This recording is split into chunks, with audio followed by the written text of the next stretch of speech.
I want to run a proposition by you. And it's sort of a variant of the meme theory, although it takes into account the idea that so-called memes, abstractions, compete across historical and evolutionary time. So imagine this. So this is memes in the Dawkins sense. Yeah. So imagine that there is this level of sensory input that is as close to corresponding with objective reality as we can manage. And then imagine that that's interpreted within this hierarchical framework that we described. Levels of abstraction that rise up to ineffability, essentially. That would be something like the meaning of the fact that you hit the table in this particular context, right?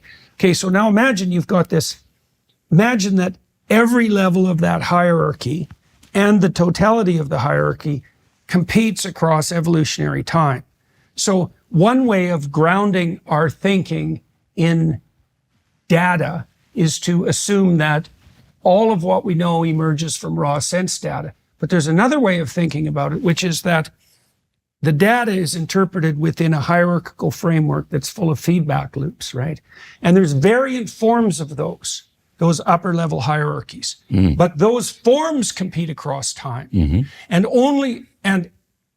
the more successfully they compete across time, the more they become instantiated physiologically. That's a Baldwin effect selection mechanism. The higher order interpretive structures that produce the best reproductive outcome across time are more likely to become automated at a instinctual level. Emotions would be like that. Like they're not as automatized as spinal reflexes, but they're quite automatized because the sets of emotions that human beings have are very similar. Anger, fear, surprise, joy, etc. Everyone feels those. When and where is different, but the fact of the emotions is the same. Then imagine that this is something like the domain of iterable and playable games.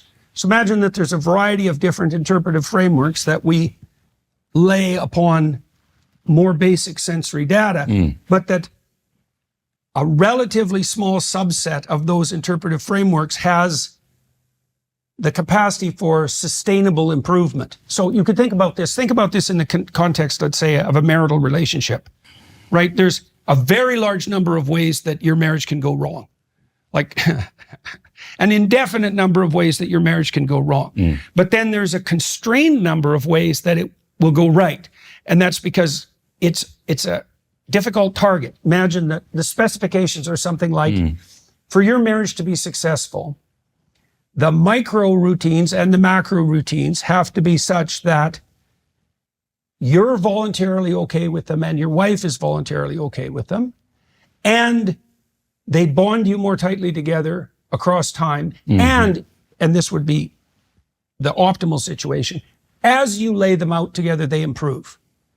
Okay, and so you could imagine that as the basis for an optimized contractual relationship of any form. But then you could also imagine that the number of variants of the way that you can treat each other for all of those conditions to be met would be low.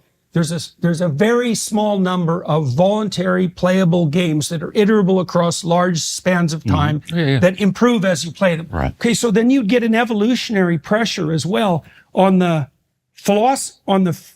domains of possible philosophy, right? That they'd fill up something like a space. And that seems to me to be reflective. It's weird because that's also reflective of an empirical reality, but it's not the reality that's associated with basic sense data. It's more the fact that there is a finite number of complex games that are voluntary playable and that improve. And that's also a fact, right? I mean, and that would be, I think that's partly why there are patterns of ethics that tend to emerge in many different cultures, even independently, right?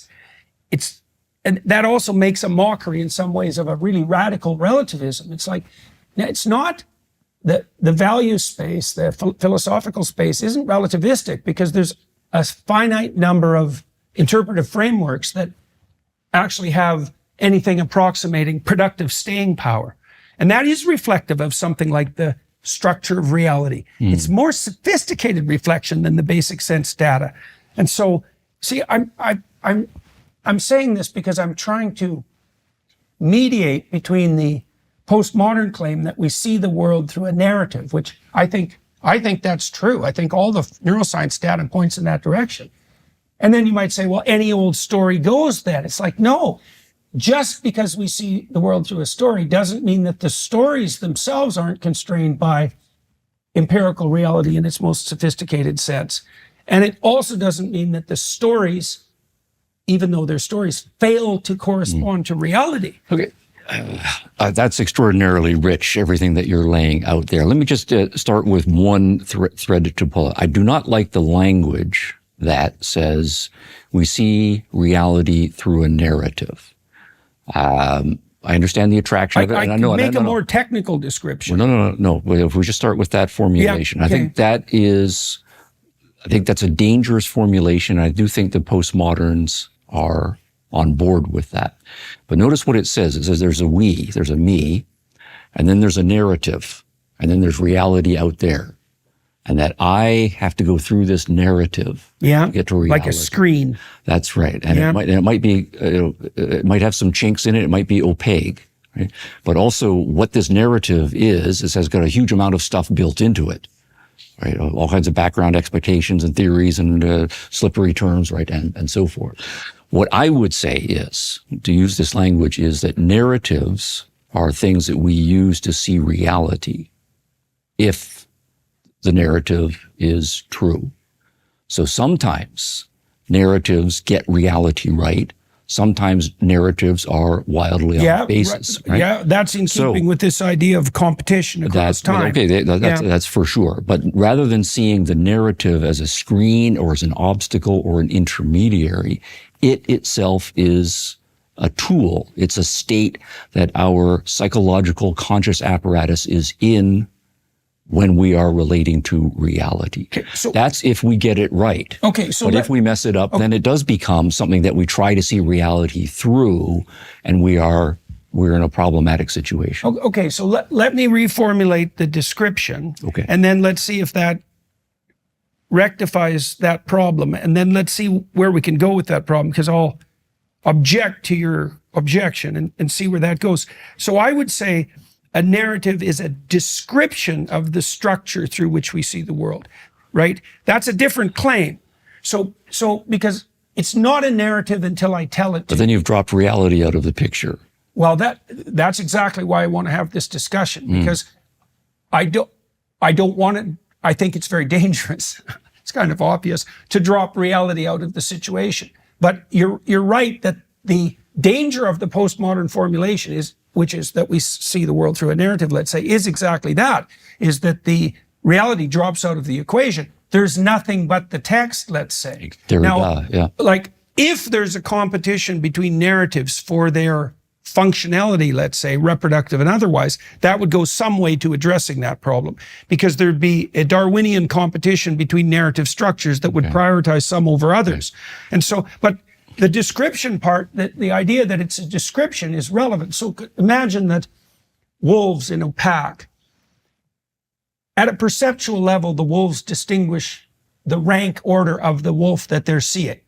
And they do that extremely rapidly. Highly social animals are unbelievably good at that. And so the story of the dominance, the story of the hierarchy of the wolves is implicit in the perception of the wolves.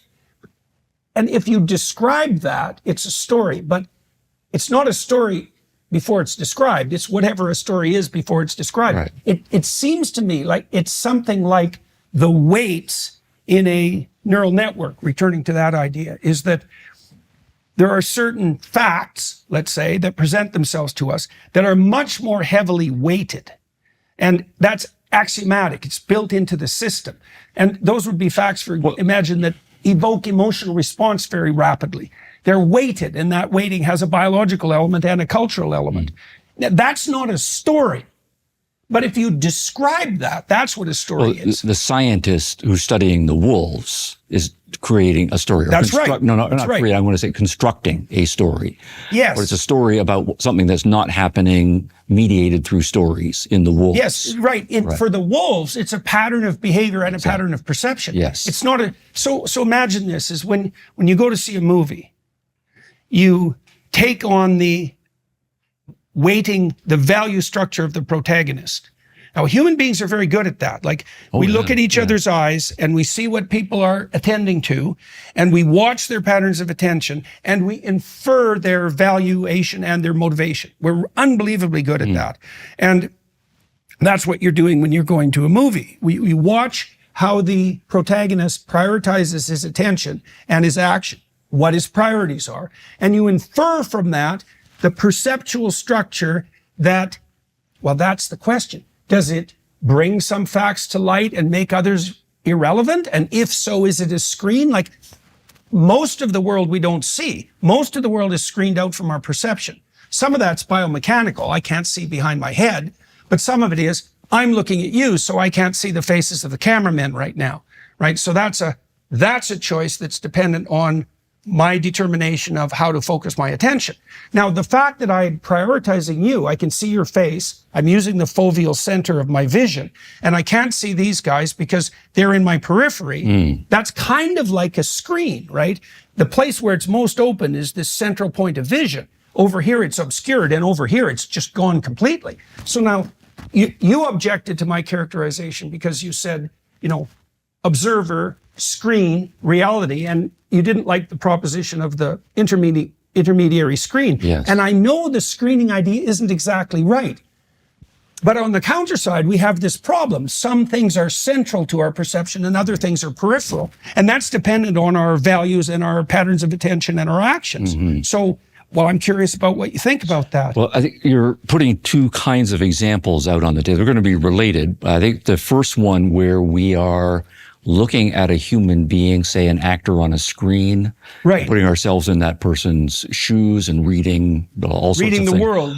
I think that's very extraordinarily complicated. And I think the interesting thing there is going to be, while you say that we humans are very good at that, the interesting thing is going to be how much of that is learned, because it doesn't seem to be a highly fallible process. Because I know, don't want to get too personal here, but there will be lots of times I've been in social circumstances, and I think I'm pretty savvy about reading people. But I'll be with my wife, and she will say, after we've had a conversation with someone, boy, did you notice how upset that person was about blah blah blah? Women and their interpersonal perception. Okay, so there may be sex, gender differences. Yeah, they're better at reading nonverbal behavior. That are going on, but also at the same, it's not to say that I couldn't learn how to do that. Yeah. So when we say people are very good at that, I think that's true, but we still have to epistemologically unpack everything that goes into what makes us good at being able to do that. And I think that's going to be a very, very sophisticated story.